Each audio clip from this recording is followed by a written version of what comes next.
In June last year, Scotland brought in a ban on the supply of single-use plastics. It covered cutlery, plates and beverage stirrers made of plastic and food containers, cups and lids made from expanded polystyrene. Plastic straws and balloon sticks were also targeted, with certain exemptions allowed. Failure to comply with the rules carries a maximum fine of £5,000. But 11 months on, an STV News investigation has found that despite the pretty common use of now prohibited items, not a single fine has been issued. So why is there not more compliance? STV's political correspondent Ewan Petrie spoke to the Circular Economy Minister, Lorna Slater. So Scotland was the first place to introduce this ban, and at the time you said that you were turning promises into action. Almost a year on from it, how do you think it's going? Banning some of the worst single-use plastics in Scotland. These are polystyrene containers, plastic cutlery, the kind of things we find in broken pieces in our beaches and in our canals, is a significant step forward in tackling litter, but also in tackling climate change and reducing our environmental footprint. The businesses we've been visiting in Glasgow, Edinburgh, Dundee, 7 out of 15 of them don't seem to be complying with the law. They're still issuing banned items like plastic cutlery. Do you have any idea exactly how many businesses are complying with this? Taking businesses on a journey to comply with this is something that is really important. We want to support businesses to comply, and enforcement officers have a lot of options at their disposal to direct businesses, to advice with Zero Waste Scotland. It's really important that all Scottish businesses do comply with these regulations because of the effect that these items have on our beaches, in our parks, when they are littered. And working together to reduce that litter, to reduce that plastic that gets into our seas is so important. But is that where you would expect to be at this stage? That's almost half of these businesses not complying. Working together with businesses, we're on a journey together, and absolutely we want Scottish businesses to comply, but we want to support Scottish businesses to do that by giving them the right advice and by making sure they know what's available, and even that they know that this is something that they do need to do and the benefits to their communities. Well, you talk about supporting businesses. We spoke to a chip shop owner as well who described some rising costs. He's seeing the cost of ingredients going through the roof. A lot of these materials that are being used to replace the plastics cost a lot more. So why should small businesses like that be shouldering a lot of these costs? The cost of cleaning up these materials, so when things are littered in parks, when they are littered on our streets, that cost is currently borne by our local authorities. So that's the taxpayer that's paying to clean up these businesses. So you've shifted that to local businesses then? So the taxpayer has been paying to clean up these materials. Part of the priorities of governments is to comply with the polluter pays principle, to move the costs of this sort of litter, of this sort of waste, onto the businesses that produce it, rather than having the taxpayer clean it up. So this is part of a progress that we'll be looking at in many different sectors to make sure that it is the polluters that are bearing the cost of this and not the taxpayer. Even if they can't bear the cost of that, if the cost is too much and puts many of them under?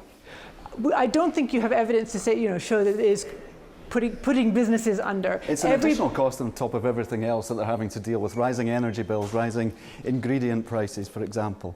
Everybody needs to work together to tackle litter and to tackle the climate crisis. Local authorities are also very, very stretched. Every pound that they have to spend picking up litter, dealing with these materials that can't easily be recycled, all of that is coming out of stretched budgets too. It is right that the polluter pays rather than the taxpayer. It's a big change, but many businesses are complying with this and are seeing the opportunities that come from using new recyclable materials and ideally reusable containers. But what is the point in making this illegal and threatening these fines of up to £5,000 if you're not going to follow through on a lot more than what we're seeing at the moment? We want to take businesses on a journey. It is absolutely not my intention to be sort of punitive to businesses at all, but to support businesses into knowing what the regulations are and what their options are for complying so that we can help them in that direction. Zero Waste Scotland, for example, has some helpful advice on their website that business owners can look at to understand how they can comply and what their options are. Thanks for your time on Scotland Tonight. Well, for more on this story, we spoke to the environmental researcher and campaigner Laura Young and Graham Crawford, who runs the Paper Cup Coffee Company. Graham, so our STV investigation has found that some businesses are not following the rules. Is your coffee shop complying? Yes, absolutely. We're proud to say we comply, and the type of business that we are, we try to be as sustainable as possible. We supply only bamboo, wood, recyclable, compostable, basically anything that we do or we can do to completely eliminate single-use plastics. All right, so you're totally following the rules. And is it more expensive to do it this way, Graham? Oh, absolutely, and I can also understand why in this current economic climate why people don't. It costs around about, in my estimation, about 20 to 30% more to replace single-use sundries and consumables with, like I said, compostable, recyclable, any items that's, I suppose, got the sustainable angle to it. And Laura, are you surprised that all businesses aren't complying?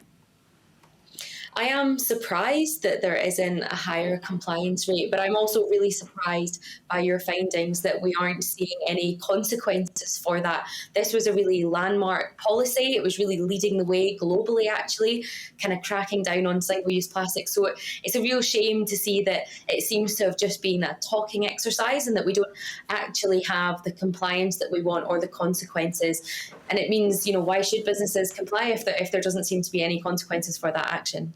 Laura, I suppose the thing is that councils are cash-strapped at the moment, and many of them are saying they just don't have the resources to enforce these rules.